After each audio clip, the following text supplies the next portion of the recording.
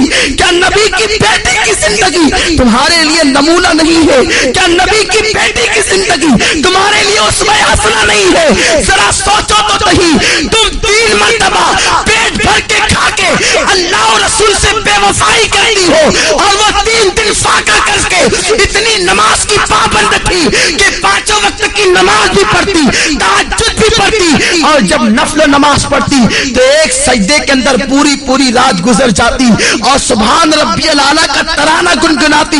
جب فجر کی اذان سنتی تو حسرت کے ساتھ سر کو سجدے سے اٹھاتی اور کہتی اے اللہ تو نے رات اتنی چھوٹی بنائی کہ تیرے محبوب کی بیٹی فاطمہ دل کھول کے سجدہ بھی نہ کر سکی۔ اے خاتون جنت کی کنیزاؤ تم مسلمان ہو، تمہاری تقدیر کا ستارہ بہت عروج پر ہے، اللہ نے تمہیں ایمان کی دولت دی ہے، غیر مسلم عورتوں کو دیکھ کر ان کی طرح بننے کی کوشش نہ کرو، فلموں میں ہیروئن کو دیکھ کر ان کی طرح بننے کی کوشش نہ کرو۔ ذرا سوچو تو صحیح، میرے آقا فرماتے ہیں میں نے عورت کی عزت کو کعبے سے بھی بلند کر دیا ہے، تمہاری عصمت کو نبی نے کعبے سے بلند کیا ہے، تمہیں اپنے آپ کا کوئی خیال نہیں، تم پارکوں میں جا کر اللہ اکبر اللہ کی نافرمانی کر رہی ہو۔ اور سنو، کوئی کہیں بھی جائے سب کی نگاہ سے تو چھپ کر تم گناہ کر سکتے ہو، اللہ کی نگاہ سے تم کبھی نہیں چھپ سکتے۔ قرآن کہتا ہے ان اللہ کان علیکم رقیبا، تم جہاں کہیں ہو اللہ تم پر سخت نگرانی فرما رہا ہے۔ دوسرے مقام پر میرے رب نے فرمایا واتقوا اللہ ان اللہ خبیر بما تعملون، اللہ سے ڈرو کہ وہ تمہارے ایک ایک پل کی خبر رکھتا ہے۔ اور یہ بھی سن لو میری بہنوں، اگر تم نے اللہ سے ڈر کر گناہوں سے توبہ کر لی تو اللہ کے رسول فرماتے ہیں جو اللہ سے ڈرتا ہے اللہ اسے سب سے بے نیاز کر دیتا ہے، اللہ محتاجی کو دور کر دیتا ہے۔ جو اللہ سے ڈرتا ہے اللہ اسے ایسی جگہ سے روزی عطا کرتا ہے جہاں پر اس کا گمان بھی نہیں جاتا۔ آؤ میں آپ کو استقامت فی الدین کے حوالے سے اور اللہ کے خوف کے حوالے سے ایک بڑی پیاری حکایت پیش کروں۔ امام یافعی علیہ رحمت و رضوان فرماتے ہیں میری بہنیں غور سے سنیں اور اللہ کا خوف اپنے دل کے اندر پیدا کریں۔ جب ایک عورت اللہ سے ڈر کر گناہوں کو ترک کر دیتی ہے تو اللہ اس کے مقام کو کتنا بلند فرما دیتا ہے۔ امام یافعی رحمت اللہ تعالی علیہ فرماتے ہیں دو دوست تھے، دونوں میں بہت زیادہ پیار و محبت تھی، ایک دوسرے سے بڑی محبت کرتے تھے، مگر ایک نوجوان کی کیفیت یہ تھی کہ وہ جلتے ہوئے انگاروں میں ہاتھ ڈال دیتا، اس کے ہاتھ پر آگ اثر نہیں کرتی تھی، وہ جلتے ہوئے کڑاہوں میں ہاتھ ڈال دیتا، تیل کی کڑک اس کے ہاتھ پر اثر نہیں کرتی تھی، وہ بڑے بڑے انگارے ہاتھ سے پکڑ لیتا، آگ اس کے ہاتھ کو نہیں جلاتی تھی۔ لوگ حیران رہتے تھے آخر اس کے اندر خصوصیت کیا ہے، اس کی خاصیت کیا ہے کہ آگ اس کے ہاتھ پر اثر نہیں کرتی۔ ایک مرتبہ اس کا جو بہت زیادہ قریبی دوست تھا اس نے پوچھا یار ذرا یہ تو بتا آخر آگ تیرے ہاتھوں کو کیوں نہیں جلاتی ہے، تو آگ کو ہاتھ میں لے لیتا ہے آگ تیرے ہاتھ پہ اثر کیوں نہیں کرتی ہے، یہ تو بہت تعجب کی بات ہے۔ اس نوجوان نے کہا یہ بہت بڑا راز ہے دوست، میں نہیں بتا سکتا۔ آخرکار اس نے بہت زیادہ پریشر کیا اور پھر اس دوست نے کہا سن لے، اگر تو میرے اس راز کی بات کو سننا چاہتا ہے تو سن، میری بہنوں سے کہتا ہوں، میری بہنوں تم بہت غور سے اس حکایت کو سنو، شاید یہی حکایت آپ کی زندگی کے اندر انقلاب پیدا کر دے۔ وہ نوجوان کہتا ہے میرے بھائی دراصل معاملہ یہ ہے، میں نوجوان تھا، میں نے جوانی کی دہلیز پہ قدم رکھا، میرے پاس حسن بھی تھا، میرے پاس دولت بھی تھی، میرے پاس سب کچھ تھا، میں بڑے مالدار باپ کا بیٹا تھا۔ جب میں نے جوانی کی دہلیز پہ قدم رکھا تو مجھے عیاشیوں کی فکر ہوئی۔ ظاہر سی بات ہے جب انسان کے پاس دولت آتی ہے تو وہ عیاشی کی طرف بڑھتا ہے، وہ کسی نہ کسی کی عصمت کا سودا کرنے کا سوچتا ہے۔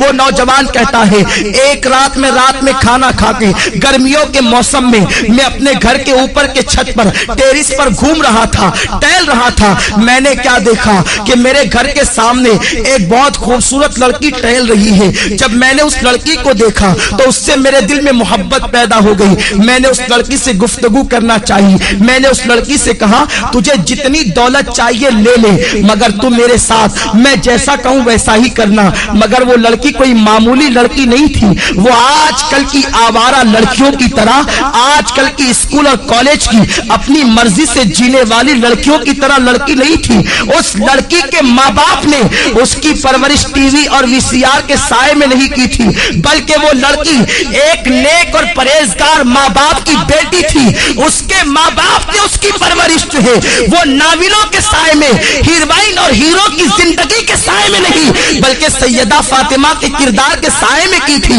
قرآن مقدس کی تعلیم کے سائے میں کی تھی۔ جب اس لڑکی کے سامنے اس نوجوان لڑکے نے دولت کو پیش کر کے اس کی عصمت کا سودا کرنا چاہا تو لڑکی نے بڑا پیارا جواب دیا، اے نوجوان لذت کے لیے گناہ مت کر، لذت چلی جائے گی گناہ باقی رہ جائے گا۔ لذت کے لیے گناہ مت کرو، یہ لذت چلی جانے والی چیز ہے، اور گناہ ایک مرتبہ گناہ کے دفتر میں لکھ دیا گیا وہ ہمیشہ باقی رہے گا۔ ارے ایک گناہ کا عذاب انسان برداشت نہیں کر سکتا، انسان ہزاروں گناہ کرتا ہے۔ قرآن کہتا ہے اِنَّ بَطْشَ رَبِّكَ لَشَدِيدٌ، تیرے رب کی پکڑ بڑی سخت ہے۔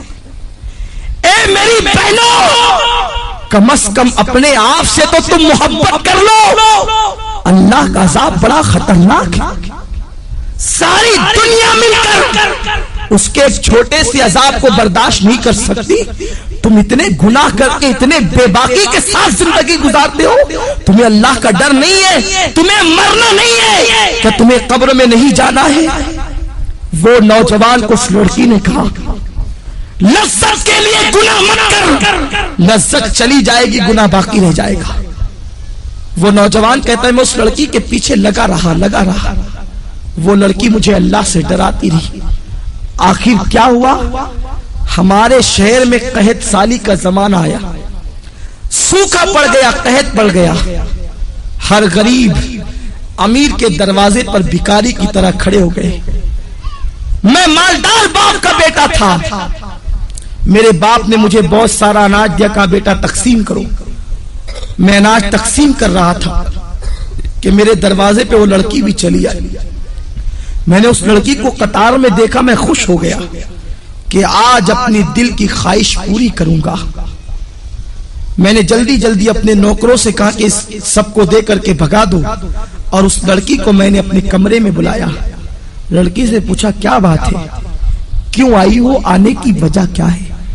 لڑکی نے کہا اے نوجوان تو جانتا ہے کہ میری شادی ہو چکی اور میرے 3 بچے ہیں، میں ماں ہوں، میرے بچے بھوک کی وجہ سے تڑپ رہے ہیں، خدا کے لیے کچھ اناج دے دے تاکہ میرے بچوں کی زندگی بچ جائے۔ اس نوجوان نے کہا اے لڑکی میں تیرے قدموں میں دولت کا اور اناج کا انبار لگا دوں گا، تو ایک مرتبہ میرے دل کی تمنا کو پورا کر۔ لڑکی نے کہا تیرے دل کی تمنا کیا ہے؟ تو اس نوجوان نے کہا کہ میں تیرے ساتھ زنا کرنا چاہتا ہوں۔ لڑکی لرز گئی اور کہنے لگی نادان اللہ سے ڈر، اللہ کے رسول فرماتے جب کوئی لڑکا اور لڑکی زنا کرتے ہیں تو ان کا ایمان ان کے سینوں سے نکل جاتا ہے، ایمان دلوں سے رخصت ہو جاتا ہے، اور اللہ کے حبیب فرماتے ہیں جب کوئی مسلمان مرد اور عورت بدکاری یعنی زنا کرتے ہیں تو زمین رو کر اللہ سے کہتی اے اللہ تو مجھے اتنی طاقت دے دیتا کہ میں پھٹ جاؤں اور ان دونوں کو اپنے اندر دبوچ. اتنا بدترین جرم ہے زنا. اللہ سے ڈر، تو کیا کہہ رہا ہے؟ اس نوجوان نے جواب دیا اگر تو میرے دل کی خواہش کو پورا نہیں کر سکتی تو میں تیری بات پوری نہیں کر سکتا. لڑکی چلی گئی. جب وہ گئی تو اس نے کیا دیکھا؟ اس کے بچے رو رہے. کہتے ہیں ماں اگر تو ہمیں کھانا نہیں کھلا سکتی تو اپنے ہاتھوں سے ہمارا گلا دبا کے ہمیں مار ڈال تاکہ ہم بھوک کی شدت سے تو بچ جائیں. میری بہنوں ذرا سوچو، ایک ماں کے سامنے جب بچے زندگی اور موت کی بھیک مانگ رہے ہوں گے تو اس ماں کی ممتا نے کیا کہا ہوگا؟ لڑکی نے سوچا بچوں کی 3 بچوں کی زندگی ایک طرف ہے اور زنا ایک طرف ہے. اگر میں زنا کر لوں اور اناج حاصل کر کے بچوں کو کھلا دوں میرے بچے تو بچ جائیں گے، بعد میں توبہ کر لوں گی. توبہ کا دروازہ تو کھلا ہے. اور یہ کہہ کے وہ چل پڑی. یہ شیطان کا سب سے خطرناک جال ہے کہ ابھی تو گناہ کرو بعد میں توبہ کر لیں. ہمیشہ سوچو تمہارے پاس گارنٹی کیا ہے کہ تمہیں گناہ کرنے کے بعد توبہ کا موقع ملے گا؟ کیا گناہ کرتے کرتے مر گئے تو کیا ہوگا؟ ہمارے محلے کی بات ہے. ایک خاتون رات 12 بجے کے بعد فلم دیکھ رہی تھی. گھر میں اکیلے تنہا بیٹھے فلم دیکھتے دیکھتے اس کا انتقال ہو گیا. پورے محلے میں ہنگامہ ہو گیا کہ اس عورت کا انتقال فلم دیکھتے دیکھتے ہوا. محلے کے 80% لوگوں نے اس کا جنازہ نہیں پڑھا اور آج بھی دنیا اس پہ لعنت و ملامت کر رہی ہے. کہیں ایسا تو نہیں کہ کوئی گناہ کرتے کرتے آپ کو ہی موت آ جائے اور ساری دنیا قیامت تک آپ کا ذکر کر کے آپ کو ملامت کرے؟ تو یہ مت سوچنا کہ گناہ کرنے کے بعد توبہ کا موقع مل جائے گا. اگر گناہ کرتے کرتے موت آ گئی تو کیا ہوگا؟ میرے آقا فرماتے ہیں جو جس حال میں مرے گا اسی حال میں اٹھایا جائے گا. اگر گناہ کرتے کرتے مرو گے تو اسی کیفیت میں اٹھائے جاؤ گے. تو بہرحال وہ لڑکی چل پڑی. مختصر عرض کر رہا ہوں. رستے میں آئی تو اس لڑکی نے سوچا کہ اگر میں گناہ کر لوں اور بچوں کی زندگی نہ بچے تب اگر اللہ چاہے تو وہ کھانے کے بعد بھی مر سکتے ہیں. ضروری تو نہیں کہ کوئی بھوکا ہی مرے، کھانے کے بعد بھی بچے مر سکتے ہیں. تو بچوں کی زندگی کے لیے اپنی عصمت پر داغ کیوں لگاؤں؟ جس رسول کے صدقے مجھے عزت ملی، وقار ملا، زندگی ملی، میں اس رسول کا دل کیوں دکھاؤں؟ یہ سوچ کر وہ گئی اور نوجوان سے کہا میرے بچوں پہ رحم کر کے کچھ دے دے. تو اس نے کہا تو میری دل کی خواہش پوری کر، میں تیری خواہش پوری کر دوں گا. لڑکی نے کہا اے نوجوان کان کھول کے سن لے، اپنے ایک ایک بچے کو بھوک سے تڑپ تڑپ کر مرتا دیکھنا تو گوارا کر لوں گی مگر نبی کی نافرمانی نہیں کروں گی، کبھی گناہ کی طرف نہیں جاؤں گی. یہ کہہ کر وہ لڑکی پلٹ گئی اور آ کر حضرت فاطمہ کی سنت کو ادا کیا. وضو کیا اور سر سجدے میں رکھ کر کہتی ہے مولا تو نے کہا ہے گناہ سے بچنے کے لیے میں بچ گئی، اب میرے بچوں کی زندگی بچانا تیرے کرم کا کام ہے. ادھر یہ دعا کر ہی رہی تھی، ادھر دروازے پہ دستک ہوئی. دروازہ کھول کے دیکھا تو وہی نوجوان اپنے نوکروں کے ساتھ کھڑا ہے. اس کے ہاتھوں میں بہت سارے روپیوں کے تھال اور اناج موجود ہے، کھانا موجود ہے. لڑکی نے کہا کیا بات ہے، کیوں آئے ہو؟ اس نوجوان نے کہا اے عورت تو غریب بھوکی پیاسی ہو کر اللہ سے اتنا ڈرتی ہے تو مجھے مالدار ہو کر اللہ سے کتنا ڈرنا چاہیے. میرا دل تیرے تقوی اور پرہیزگاری کی وجہ سے بدل گیا آج کے بعد میں تجھے اپنی بہن مانتا ہوں، سارے ناپاک ارادوں سے میں نے توبہ کر لی، یہ لے میری طرف سے تحفہ قبول فرما اور اپنے بچوں کو کھلا دے۔ اس لڑکی نے کہا رک جا، پھر سجدہ کیا اور کہتی ہے اے اللہ، یہ نوجوان اگر اپنے قول میں سچا ہے، یہ اگر صحیح کہتا ہے تو یہ تیری بندی تیری بارگاہ میں دعا کرتی ہے کہ تو اس پر دنیا کی آگ بھی حرام کر دے اور جہنم کی آگ بھی حرام کر دے۔ وہ نوجوان کہتا ہے وہ اللہ سے ڈرنے والی بندی کی دعا کا اثر ہے کہ جیسے میں آگ میں ہاتھ ڈال دیتا ہوں تو آگ میرے ہاتھوں پر اثر نہیں کرتی، اس کی دعا میں اتنی تاثیر کہ اس نے مجھے دعا دے دی تو میں دنیا کی آگ کو پکڑتا ہوں تو آگ میرے ہاتھوں پر اثر نہیں کرتی۔ مجھے امید ہے کہ جہنم کی آگ بھی میرے جسم پہ اثر نہیں کرے گی۔ میری بہنوں ذرا سوچو تو صحیح، اگر ایک عورت گناہ سے بچے، ایک عورت اگر برائی سے بچے تو اس کی دعا میں اتنی تاثیر پیدا ہو جائے کہ اگر وہ کسی کے لیے دعا کر دے کہ تیرے ہاتھ پر دنیا کی آگ اثر نہ کرے تو دنیا کی آگ اسے جلا نہیں سکتی، تو خود اس بندی کے وجود کا عالم کیا ہوگا، خود اس بندی کی شان و شوکت کا عالم کیا ہوگا۔ تو میری بہنوں تم اپنے مقام کو پہچانو، تم نبی کی امتی ہو، تم سرکار کی کنیز ہو، تم سیدہ فاطمہ کے نقش قدم پر چلنے کے لیے پیدا کی گئی ہو۔ اپنی عصمت و آبرو کو سمجھو اور اپنی آبرو کا سودا نہ کرو۔ اور چلتے چلتے آخری بات بتا دوں، اگر کوئی میری بہن غلطی سے کوئی گناہ کر چکی ہے تو وہ پریشان نہ ہو، آج بھی توبہ کا دروازہ کھلا ہوا ہے، صدق دل سے توبہ کر لو۔ ابھی تھوڑی دیر کے بعد یہاں پر دعا ہوگی، ذکر ہوگا، اس میں چند آنسو بہا کے توبہ کر لو، اللہ تمہاری توبہ کو قبول فرما لے گا۔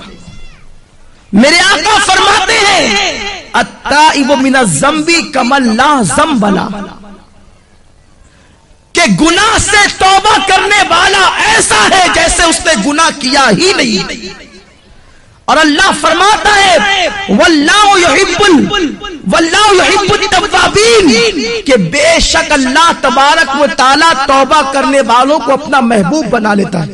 ان اللہ یحب التوابین، بے شک اللہ توبہ کرنے والوں کو اپنا محبوب بنا لیتا ہے۔ تو میری بہنوں توبہ کر لو، توبہ کا دروازہ اب بھی کھلا ہے۔ اگر فلمیں دیکھ کر یا ڈرامے دیکھ کر یا پارکوں میں جا کر یا کہیں پر کوئی خطا ہو گئی ہو تو آج صدق دل سے توبہ کر لو، انشاءاللہ اللہ تمہاری توبہ کو قبول فرمائے گا۔ آئیے اس سلسلے میں ایک بات میں تمہارے سامنے اور پیش کر دوں کہ توبہ اللہ اپنے بندوں کی قبول کرتا ہے، مگر توبہ نام کس چیز کا ہے؟ کانوں کو پکڑنے کا نام توبہ نہیں، گالوں کو پیٹنے کا نام توبہ نہیں۔ توبہ کہتے اسے ہیں ایک مرتبہ اپنے اللہ سے دل ہی دل میں عہد کر لیا کہ مولا میں کبھی گناہ نہیں کروں گی، دوبارہ آندھی آئے طوفان آئے قیامت آ جائے مگر تم دوبارہ اس گناہ کی طرف نہ جاؤ، اسی کا نام سچی توبہ ہے۔ اور سچی توبہ کرنے والوں کا مقام بہت بلند ہو جاتا ہے، اس کا مرتبہ بہت بڑا ہو جاتا ہے۔ آج میں آپ کو بتاؤں، حضرت ذوالنون مصری علیہ رحمت و رضوان کے دربار میں ایک کچھ محلے کے لوگ آئے اور آنے کے بعد کہتے ہیں اے ذوالنون مصری، ہمارے محلے کے اندر ایک رقاصہ آئی ہے، ایک ناچنے والی آئی ہے، ایک ڈانس کرنے کے لیے آئی ہے، اور نوجوان جاتے ہیں اور رات بھر اس کے ساتھ بدکاری کرتے ہیں، اس طریقے سے وہ ماحول خراب کر رہی ہے، پورے محلے کا معاشرہ تباہ ہو رہا ہے۔ میری بہنوں ذرا غور سے سنو، اللہ کیسا کریم و رحیم ہے، اللہ کیسا ستار و غفار ہے۔ حضرت ذوالنون مصری اللہ کے ولی تھے، اللہ اکبر۔ جب ان کے دربار میں محلے کے لوگ آئے کہ محلے میں گناہ ہو رہا ہے، ایک عورت تباہی مچا رہی ہے، نوجوان کھچے کھچے اس کی طرف جا رہے ہیں، اسے محلے سے نکال دو۔ اللہ اکبر۔ مگر سنو، اگر کوئی گناہ کرے تو اسے محلے سے نکالنے کی کوشش نہ کرنا، گناہ کرنے والوں کو کبھی حقیر مت سمجھو، ہمیں گناہ